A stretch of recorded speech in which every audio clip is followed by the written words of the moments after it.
I want you to imagine this. You're a dude who smokes all the time and loves it, but your left hand completely goes numb. At the first, you didn't think a big issue on that, but this numbing feeling stays for days and you're panicking right now. That was the exact situation I was in 3 years ago. I mean, I'm just sitting in my room minding my own business and literally my left hand completely went numb for a second. I was trying to play video games and keep myself busy at that time and I didn't understand what this thing was happening. Although I look like I don't give a damn about the situation, I was kind of panicking inside constantly because you literally lost one of your arm and couldn't do anything day by day. So I decided to talk with my family since my mother is a nurse and I think, oh, she could probably help me with that. And as soon as I said it, she literally died from panic. And I couldn't help myself to panic more, although I was a really calm guy. Because I think even a professional panics like this, I literally should shit in my pants. So instantly went to hospital and literally started to scream for help. And a couple of nurses come, they picked me up, they put the syringe in my body and started giving me serums for no reason. One of them alongside checking on my pulse and she said it's okay. And I couldn't help myself to think in my hand nothing.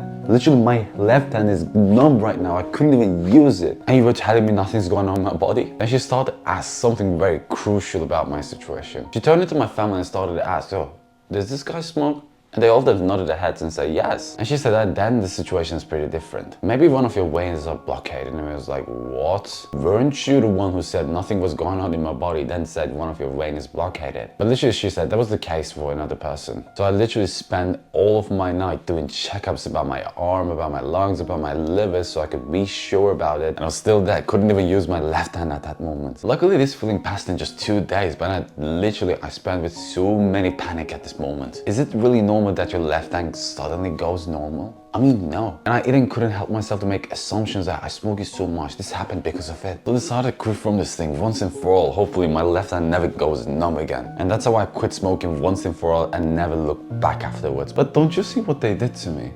They literally hooked me onto a product which is bad for human health. Had so many chemicals in it, so they make sure I was never gonna quit in. And literally my whole left hand felt numb. Even doctors couldn't find what was going on at the situation and I ended up literally shitting in my pants with so many panic I got. Do you think they really care about the situation? Do you think I was just a human being in their eyes or just a $10 price tag for a package? And this thought literally made me so pissed off as soon as I realized it because I don't want to be a cash cow anymore. That was the one thing made me quit smoking alongside my hand as well. Because I didn't want to be a slave anymore. I didn't want to wake up every single day and just like smoke 1 cigarette there, 2 cigarettes there, and my hand goes numb, my literally body suffers. I didn't want to just be a cash cow who smokes every single day and make their body rich and just like sit in the corner and suffer from health sense. I'm not gonna allow that. Because quitting smoking is actually so easy. I couldn't even believe myself why I delayed this situation so much. Because I was afraid from the chemicals they add, because I was afraid from the articles and the propaganda they're running through all along, I delayed this as much as possible. But once I actually wanted to quit and went on the process, I realized that was really so easy. Because neither I craved 1 cigarette or neither I suffered from any withdrawal symptoms. I was just there sitting day by day and waiting for if anything happens, but literally nothing happened. I was a non-smoker at this point and I made the decision instantly that I never go back. And as long as I'm here, I'm not gonna let anyone to fall into this trap. So if you want to quit smoking once and for all, there's a link in the description to book a call so we can handle the situation together. This is Aitu, and I know you're gonna make it.